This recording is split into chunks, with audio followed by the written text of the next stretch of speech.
السلام عليكم ورحمة الله وبركاته. مساء الورد والفل عليكم. لو أول مرة تشوفيني مطبخ رشا غمري، اضغطي لايك وشير وفعلي الجرس عشان يوصلك كل جديد. إن شاء الله احنا هنعمل معانا النهاردة مكرونة بالسجق، يعني حاجة كده تحفة، وإن شاء الله أولادنا يحبوها. أنا دلوقتي معايا السجق أهوت، معايا نص كيلو من السجق. أنا هحطه على النار علشان ياخد صدمة، لأني أنا عايزة أقطعه، فمش هينفع ان انا اقطعه وهو لسه ني كده، فعايزه اديله صدمه عشان اعرف اقطعه. انا هحط نقطه زيت، يعني مش كتير، حاجه بسيطه قوي، لان هو طبيعي فيه، يعني السجق من الحاجات اللي فيها دهون. فانا معايا نص كيلو من السجق، وممكن ان انا يعني النص كيلو من السجق ده ممكن احتاج اخد جزء منه، اشيل جزء منه من الفريزر. يعني بعرفك مثلا ان ممكن لو عندك شويه سجق صغننين في الفريزر تقدري ان انت تطلعيهم وتعملي بيهم الاكله دي. وانا في طبيعتي بحب لما بجيب سجق مثلا، اجيب جمبري، اجيب اي حاجه، اشيل جزء منه في الفريزر، اقدر اعمل بيه بيتزا، اقدر اعمل بيه اي حاجه. لو مثلا ما عنديش حاجه اعملها، ممكن ان انا اعمل مثلا بيتزا بالسجق، بيتزا بالجمبري، تبقى تشكيله كده حلوه. فدلوقتي انا هحط السجق اهو، هو ناي معايا، انا بس عايزه اديله صدمه عشان نرجع اقطعه تاني. اهو معايا اهوت، لان هو طول ما هو لسه ناي كده ومش مجمد، انا لو جيت قطعته طبعا مش هينفع، يتفرفت خالص وهيبوظ. فلازم اديله صدمه انه يبقى السجق ماسك نفسه، اقدر ان انا اقطعه زي ما انا عايزه، بقى اقطعه شرايح زي ما انا عايزه. وساعات على فكره بشيله كمان في الفريزر وانا مديله صدمه كده، بيبقى سهل قوي قوي ان انا اطلعه اعمل بيه مكرونه اللي انا زي اللي بعملها النهارده دي. اقدر اطلع بيه اعمل بيه حواوشي، اقدر اعمل بيه حاجات كتير قوي. ماشي لحد بقى ما ياخد صدمه كده مع نفسه. طبعا انا هقطع عليه فلفل الوان. احنا كده اهو بديله الصدمه اهو، لحد بقى ما ياخد صدمه اروح انا رايحه مقطعه الفلفل. انا معايا فلفل احمر اهوت،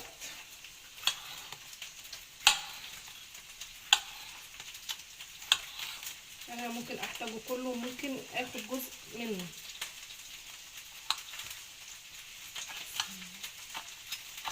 انا مش عايزه اقطعه كبير عشان حتى لو معايا اطفال ما بيحبوش الفلفل ياكلوه.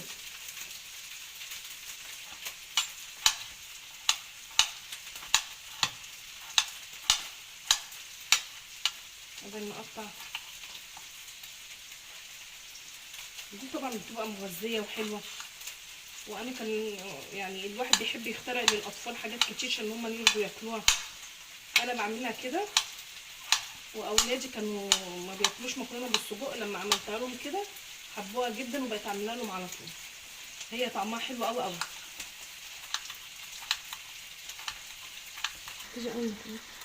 ماشي بصوا كده، انا عايزاه يبقى يوصل للمرحله دي كده. بصوا انا اديته صدمه اهو، فانا بقى هنقله في طبق ان هو يبرد عشان يعرف اقطعه. وكمان انا قطعت الفلفل.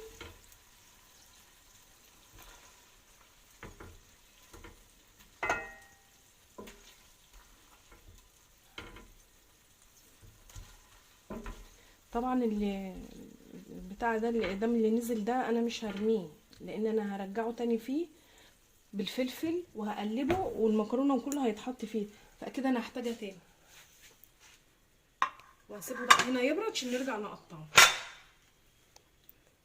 ماشي، ومعايا اهو نص كيلو طماطم مضروبه في الخلاط، هعمل بيها صلصه الطماطم. ماشي، وانا بضيف عليها شويه زيت.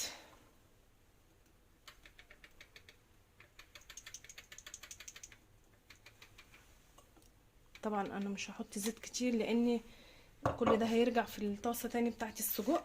وفلفل اسود، ومعايا بابريكا، طبعا بتدي لون حلو قوي وطعم حلو جدا. وهنحط شويه ملح، معلقه ملح كده، وهنقلبهم ونسيبهم بقى يتسبكوا زي تسبيكه الطماطم بالظبط. ماشي، تعالوا بقى بصوا السجق كده بارد اهو معايا، هبتدي اقطعه. انا الفلفل اهو اللي انا قطعته اللي هيتحط عليها، والسجق اهو. تعالوا بقى هنقطعه. بسم الله. بصوا انا عايزه اقطعه كده، بيبقى تحفه وطعمه حلو قوي، وتقدري ان انت تعمليه حشوات كتير قوي، يعني بتعمل في الحواوشي، على البيتزا. ممكن ما اخدش الكميه دي كلها للمكرونه واشيل جزء اعمل بيه اي حاجه تانية. مش هنقطع بقى كل الكميه دي بالمنظر ده كده بالظبط. ماشي. وبصوا كده بعد ما الطماطم خلصت اهي، الصلصه اهي اتسبكت. ماشي. وحطيت بقى انا ميه المكرونه اهي بتاعت السليق تغلي، وهنسقط فيها المكرونه. ماشي. والميه معانا اهي غليت بتاعت المكرونه. هنضيف المكرونه بقى دلوقتي ونسلقها.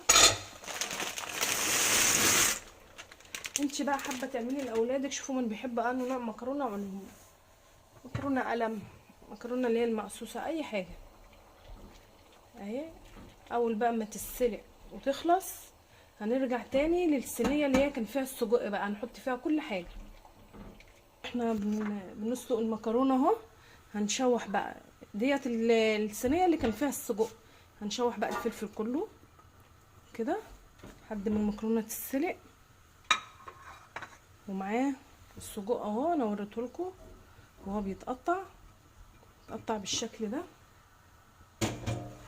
نشوحهم بقى مع بعض عشان لما المكرونه تخلص هنروح حاطينها عليها والصلصه كمان، وهتاكلي بقى احلى مكرونه.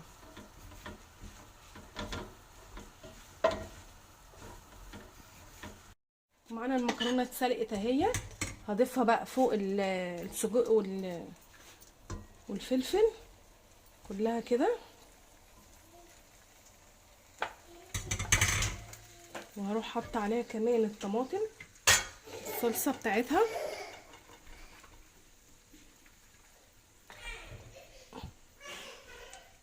كلها كده. وهناخدها بقى كلها كده تقليبه، هنفضل نقلب فيها لحد لما كلها تدخل في بعض. بصوا نفضل نقلب كده. طبعا انا مختاره صينيه كبيره لان انا عارفه ان الكيس بتاع المكرونه ده ما شاء الله كبير، فانا مختارها كبيره علشان ياخدها كلها.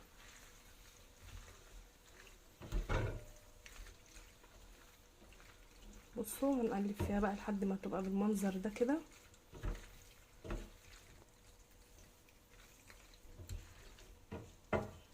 شكلها تحفه وريحتها جميله جدا. ماشي. وكده خلاص اهي المكرونه خلصت معايا، وبألف هنا ليكم. وما تبخليش بقى عليا باللايك، وان شاء الله فيديوهات كتير ان شاء الله هنعملها حلوه. انا كان معايا يعني جزء بسيط من الجلاش فعملته جلاش، بس شكل بقى. امسحي.